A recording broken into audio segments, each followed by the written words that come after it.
నీవు మారిపోతున్నావు అనిపిస్తుందా? కానీ నిజమేమిటంటే నీ శరీరం మారుతుంది, నీవు కాదు. అవునా?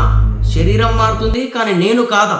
అవును. ఇదే భగవద్గీత చాప్టర్ 2 శ్లోక్ నంబర్ 13లో మనం చూసుకున్నట్టయితే ఏ విధంగానైతే మన దేహంలో ఉన్న యొక్క జీవాత్మ వరుసగా బాల్యము, యవ్వనము, ముసలితనంలోకి మారుతుందో అలాగే మరణ సమయంలో కూడా మన యొక్క జీవాత్మ ఇంకో దేహంలోకి ప్రవేశిస్తుంది.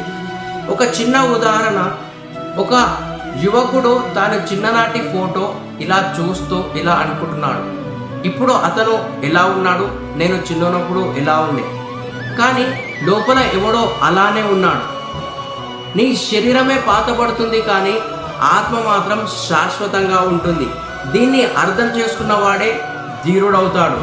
శ్రీకృష్ణుడు నెక్స్ట్ లో ఏం చెప్తాడో తెలుసుకోవాలని ఉందా?